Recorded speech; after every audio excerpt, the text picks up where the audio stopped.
এই ভিডিওটা ভীষণ ভীষণ ভীষণ স্পেশাল হতে চলেছে। ইয়েস, আমার দিদি প্রেগনেন্ট। আমি একটা কথা বলতে চাই, ও নিজের শখ ছিল। আর প্রথমে বলে কি, বা প্রেগনেন্সি নট আ ডিজিজ, এটা আমি ইচ্ছা তুমি করো, এনগেজমেন্ট, বিয়ে, আমার সুস্থ সবল ভাবে সমস্ত কিছু পারছি। আমি যে এতটা বয়সের কারণে, মানে আমার যদি বেশি এজ হতো আমি এই জিনিসটা করতে পারতাম না, তো আমি তাই ঠিক আছে। নমস্কার সবাইকে, আমার চ্যানেলে তোমাদের আরো একবার স্বাগত। সো আজকের এই ব্লগটা বা আজকের এই ভিডিওটা ভীষণ ভীষণ ভীষণ স্পেশাল হতে চলেছে। তার কারণ হচ্ছে, তোমরা তো জেনেই গেছো, কারণ সদিদি অলরেডি ওর সমস্ত কিছুতেও শেয়ার করে দিয়েছে যে ইয়েস, লজ্জায় পালিয়ে গেল এখন। সো ইয়েস, আমার দিদি প্রেগনেন্ট, আমি মাসি হতে চলেছি। আবারও আমাদের বাড়িতে আরো একটা কিউট সদস্য আসতে চলেছে। বাট তোমাদের আমি একটা কথা বলতে চাই, আমাদের কাছে কোনো না, আমার কাছে আছে কোনো ভিডিও একদম প্রথম দিন যেদিন জানতে পেরেছিলাম, ও যেদিন প্রথম জানতে পারে যে ও প্রেগনেন্ট, ও নিজের শখ ছিল। আর প্রথমে বলে দিই, এটা একটা কি করছিস, তোর দিকে ঘুরে আছে। তো প্রথমেই তোমাদের বলে দিই, এটা মানে ভীষণ ক্যাজুয়ালি আমরা এই ব্লগটা বা ভিডিওটা যেটাই বলো করছি। পুরোপুরি এটা আনএক্সপেক্টেড একটা প্রেগনেন্সি। মানে আমি সত্যি কথা বলতে, আমি ওকে যখন বলতাম, ও বলতো আমি বিয়ের 2-3 বছর পর বেবি নেবো, আগে আমার ক্যারিয়ারটা ভালো করে করিনি, অনেক ব্রাইড সাজাতে হবে, বিয়ের জন্য অনেক ব্রাইড ক্যান্সেল করতে হয়েছে, আর সত্যি করতে হয়েছে। তো বিয়ের জন্য এবং আমার বয়সটা অনেকটা বাকি ছিল, আমি ভেবেছিলাম 30-এর মধ্যে নেব, কিন্তু এখনো 2-3 বছর ইজিলি হয়ে যেত। ঠিক আছে, সবকিছু তো প্ল্যান মাফিক হয়। হ্যাঁ, তো ওইটাই দিদি বলছিল যে আমি ওকে যখনই বলতাম কিরে কবে পুচকু হবে, কবে পুচকু হবে, তাহলে 2-3 বছর পর, আবার 2-3 বছর পর।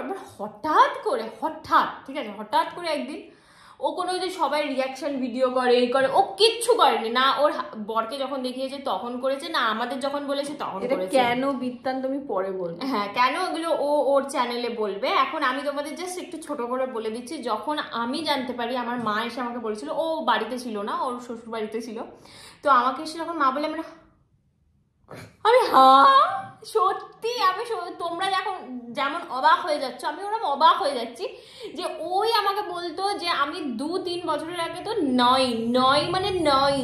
সো আমি হ্যাঁ সত্যি এটা, তখন আমি বললাম হ্যাঁ সত্যি। তারপরে সবাইকে জানাই, সবারই এরকম রিয়াকশন ছিল।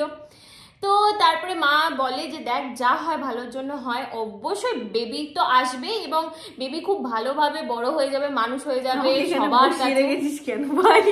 কারণ তুই হচ্ছিস টপিক, ওই কারণে যেতে পারিস না।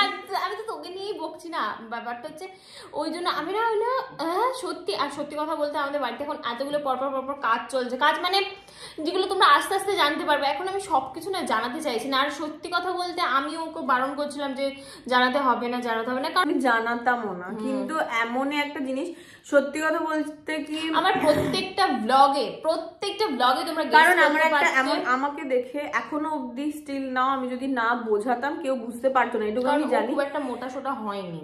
হ্যাঁ, আমার ওজনও খুব, মানে যেটুকু বাড়ার সেটা ঠিক আছে, কিন্তু আমাকে দেখে এখনো অবধি মানে ওরম ভাবে আমি নিজেই বুঝতে পারছি না। এখানে আমি মেহেন্দি করেছি, যাই হোক, আমার তাতু করে দিয়েছে, কিন্তু আমার এমন একটা প্রফেশনে আমি বিলং করি যেখানে আমাকে কয়েক মাস আগে আমার কয়েকটা ব্রাইডকে অবভিয়াসলি ক্যান্সেল করতে হয়েছিল, কারণ আমার এপ্রিল, অত দুঃখ দিয়ে লাভ নেই, কয়েকটাই হলো, মানে অনেক কাউকে বলতে হয়েছে। কি রিজনটা আমাকে বলতেই হবে। আগে দেখো, যেদিন জানতে পেরেছে তার পরের দিনই সবাইকে ফোন করে বলেছে, কারণ এমন একটা সিচুয়েশন, যে কোনো সিচুয়েশন হন মেকআপ আর্টিস্টদের সাজাতে যেতেই হবে। কিন্তু এটা এমন একটা জিনিস, ডেলিভারির সময় কোনো মেয়েই নিশ্চয়ই যেতে পারবে না ওই 1 সপ্তাহের মধ্যে। তো ওই জন্য মানে আমি ইভেন এমনও না যে আমি রিস্ক নিয়েছি 15 দিন আগে 15 দিন পরে করে ক্যান্সেল করেছি, সেটাও না, পুরো অফ করে দিয়েছে, পুরো ওই সময়টা পুরোই অফ করে দিয়েছে। তো আরেকটা জিনিস, ওর যারা ব্রাইড আছো এই ইয়ারে বা পরের ইয়ারে ওর কাছে সাহায্য, তাদের কোনো ভয় নেই, ও বুঝে শুনেই নিয়েছে। আমি আগেও বলে দিচ্ছি যে ওর যখন ডেলিভারি হবে সেই ডেট ক্যালকুলেট করে ও আগে পরে ডক্টরের সাথে কনসাল্ট করে যে ডক্টর আমার এই ডেটে যাওয়াটা কি ঠিক হবে না ঠিক হবে না। আমি যেটা বলছিলাম ওই টপিক থেকেই বের করে দিলাম, তো আমি আগে কমপ্লিট করে দিই যে ঠিক হবে কি হবে, কারণ অনেক ব্রাইড তো ভয়ও পেয়ে যেতে পারে। তো আমি ওটাই বলতে চাইছি যে কোনো ভয়ের কারণে ও ডক্টরের সাথে কনসাল্ট করেছে। And touch wood or through out the pregnancy, মানে এখনো হয়নি, I am very strong lady, আমার বিয়ের 2 দিন আগে ও কাজ করেছে, বুঝতেই পারবে না, ওকে দেখে জাস্ট জাস্ট বুঝতেই পারবে না যে ও প্রেগনেন্ট। না ওর বমি আমি কোনোদিন দেখতে পেয়েছি চোখে, না কোনো কিছু। ওর এসব বলতে নেই, না বলতে নেই, সত্যি গড ব্লেস আস। সো এই হচ্ছে গিয়ে ব্যাপার, কোনো ভয়ের কারণ নেই, তোমাদের সুন্দর করে তোমার স্পেশাল জিনিস আমি এই জিনিসটা নিয়ে খুব যথেষ্ট রেপুটেড ডক্টরের কাছে প্রথম থেকে দেখাচ্ছি, এবং উনি আমাকে প্রথম থেকে বলেছে এইসব জিনিসগুলো, এই যে রুগী বা প্রেগনেন্সি নট আ ডিজিজ, এটা আমি যখন নার্সিং করতাম তখনও আমাকে বলা, মানে আমাকে না, তখন তো আমি প্রেগনেন্ট ছিলাম না, আমাকে মৌমিতা ম্যাম সবাইকেই বলেছিলেন, সবাইকেই বলেছিলেন যে কোনোদিন বিয়ের পরে অনেক কিছুই হতে পারে। এই যে ও বলছে প্ল্যানিং সবকিছু তো আমাদের মতামত অনুযায়ী হয় না, এটাও যেমন পুরো মানে কোনো প্ল্যান ছিল না, হুট করে। কোনোদিন যদি তোমরা বিয়ের পর শোনো যে প্রেগনেন্ট, তুমি কোনোদিনও ফার্স্ট বেবি নষ্ট করবে না বা মানে অ্যাবর্টের দিকে যাবে না। আমি ওইটা আমি ওইসব বললেও আমার মা কোনোদিনও হতো না, আর এগুলো আমাদের মাথায় আসেও নি। ওটাই বলছি, কোনো কিছু সবকিছু তো প্ল্যান মাফিক হয় না, আর এইটা যে প্ল্যান মাফিক না, আমি আশা করছি আমার সবাই বুঝতে পারবে, কারণ ব্রাইডাল সিজনের আগেই আমি পোস্ট করেছি জিনিসটা, বুঝতেই পারছো। আমি করলামও একটাই কারণে, আমার এই প্রফেশনে আমাকে অনেক কাউকেই বলে দিতে হয়েছিল, যখন আমাকে বিন্দুমাত্র দেখে কিছু বোঝা যাচ্ছিল না তখনও বলে দিতে হয়েছিল যে আমি এই কাজটা করতে পারবো না। এবার রিজন আমাকে বলতেই হবে, কারণ আমার জ্বর হবে ওই বলে তো আমি ক্যান্সেল করতে পারবো না। তো আমি বলেছিলাম, সেই সময় অনেক মেকআপ আর্টিস্ট আমাদের ইন্ডাস্ট্রির মধ্যেই জেনে গিয়েছিল, মানে জাস্ট কয়েক ঘন্টার মধ্যে যে আমি প্রেগনেন্ট। তো এই কারণে ইউটিউবে ফেসবুকে আমার অনেক কমেন্ট আসছিল, দিদি কবে বলবে। তো আমি ভাবলাম যে হ্যাঁ দেখো, সোশ্যাল মিডিয়া এখন এমন হয়ে গেছে, ভালো মানুষ যেমন থাকে খারাপ মানুষও থাকে। এবার অনেকেই বলছে তুমি কেন বলছো না, আমি বললেও অনেকে বলবে কেন বলছো। তো আমার এই জিনিসটা নিয়ে আমি এর পরেও আমার চ্যানেলেও আমি কোনো ভিডিও, আমি বনিকেও বলেছি বেশি ভিডিও পোস্ট করবি না, কারণ এই জিনিসগুলো আমার ভালো, আমার পার্সোনাল লাইফ নিয়েও আমার খুব একটা পোস্ট করতে পছন্দ হয় না, আর আমি নিজেও করব না, কারণ আমার কাল থেকে ব্রাইড শুরু হয়ে গেছে, ওইসব নিয়ে মানে আবার ব্যস্ত হয়ে পড়বো। এবং আমি সমস্ত কিছু বুঝে শুনেই বুকিং নিয়েছি, যারা মানে কি হয় না একটা মনের মধ্যে চলে। আমি যেমন এই বছরে বেশিরভাগই একটা করে বুকিং নিয়েছি, কিছুতে দুটো আছে, যেগুলো আমি সমস্তটা ডাক্তারের সাথে কনসাল্ট করে আমি আমাদের ডাক্তার কিন্তু ওকে বলেছে তুমি গাছে উঠতে পারো, তোমাকে এখনো অবধি বলে তুমি গাছে, তোমার যা ইচ্ছা তুমি করো, মানে ওকে দেখে বলেছে তোমার যা ইচ্ছা তুমি করো। আর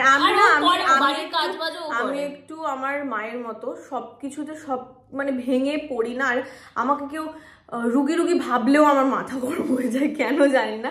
আমি যখন মানে যে কোনো কাজ আমাদের বাড়িতে এখন বিগত 3 মাস হতে চললো বোধহয় মাতম কাকি আসছে না, কারণ মাতম কাকি মেয়ের খুবই শরীর খারাপ। সেটা তো বললাম, আমাদের ভিডিও যারা দেখে সবাই জানবে, মানে হ্যাঁ মাতম কাকি আসছে না। তো যাবতীয় যা কিছু আমি না করলে, ধরো ক্লাস থাকছে ও করছে, কিন্তু আমার দেব গো এখন আমিই করি, আজকে শুধু করেছে ভাই, এত মিথ্যে কথা, বিহাইন্ড দ্য সিন, আসল হচ্ছে বিহাইন্ড দ্য সিন এটা। ও বহুত মিথ্যে, আমি ওর নামে এত সুনাম করি, কিন্তু ওর জন্মে করে না। বেশি কে করে? আমিই করি। বেশি কে করে? তো ফোনের দিব্যি বল বেশি কে করে?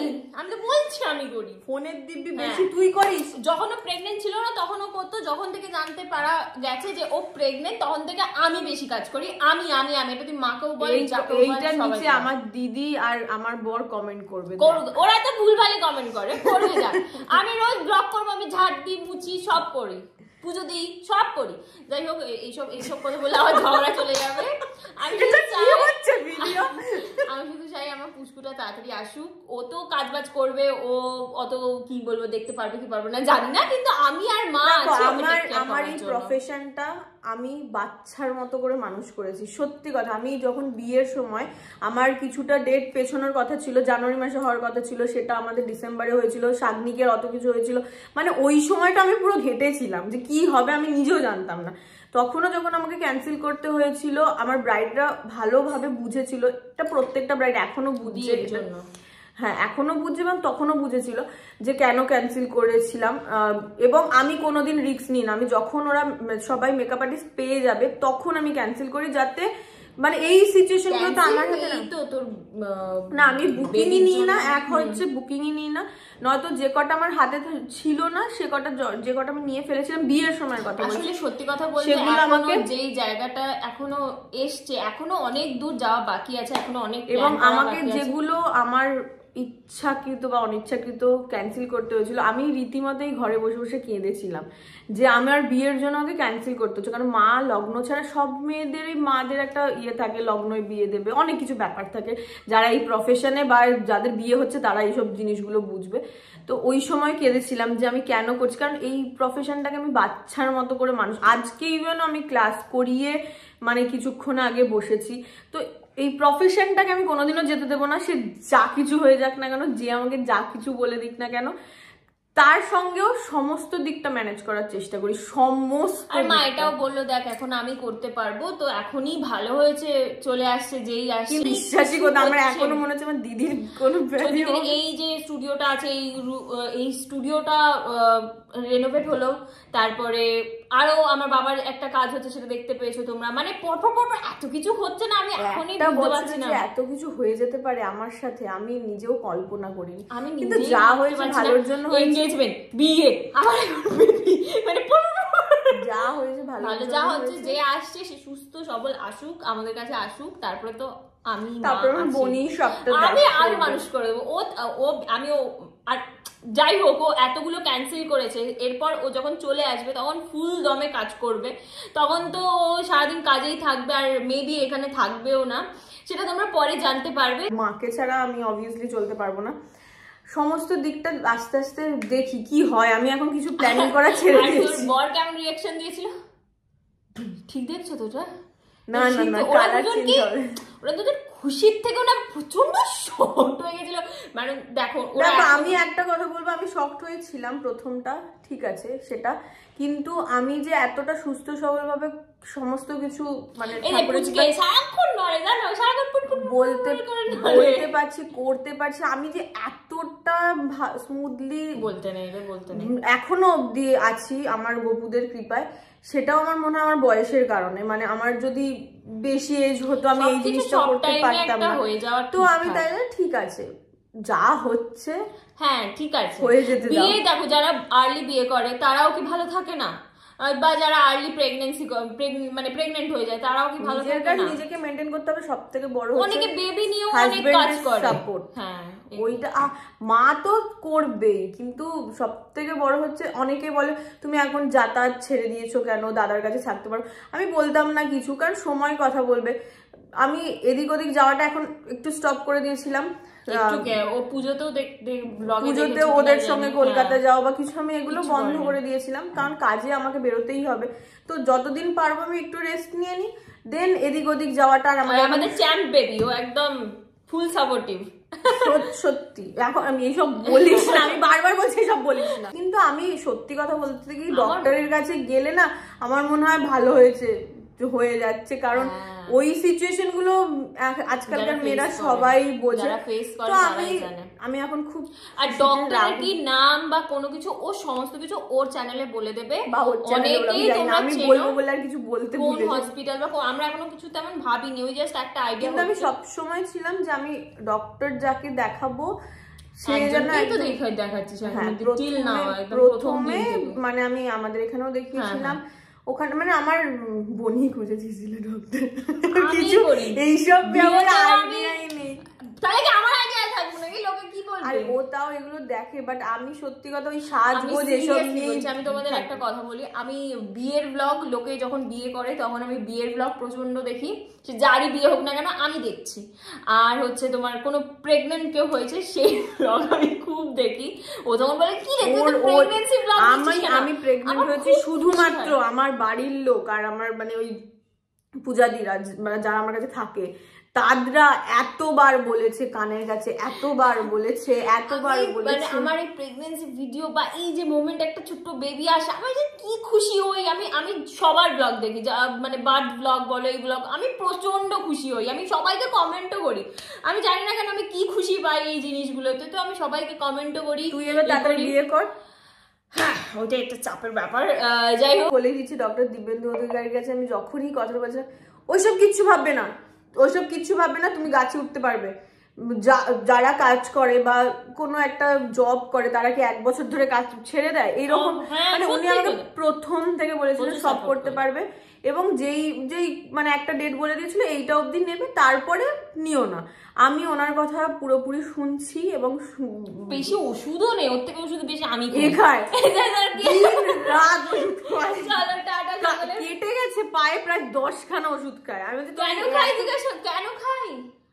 আমার এমন বাজে স্কিন, আমার ঠিকই হচ্ছে না কাটা, মানে আমার ইনফেকশন হয়ে গেছে। চোখ কামড়েছিল এই ছোট্ট, ওর ইনফেকশন হতে হতে এত বড় হয়ে গেছে, কেটে গেছে যে ছড়ে গেছে, সেটা মানে এত বেশি বেটাডাইন থেকে শুরু করে যে যা বলেছে ডাক্তার থেকে শুরু করে সবকিছু, ওর কেটে গেলে এইটুকু হবে, সেটা এত বড় হয়ে সুগারও নেই কেন?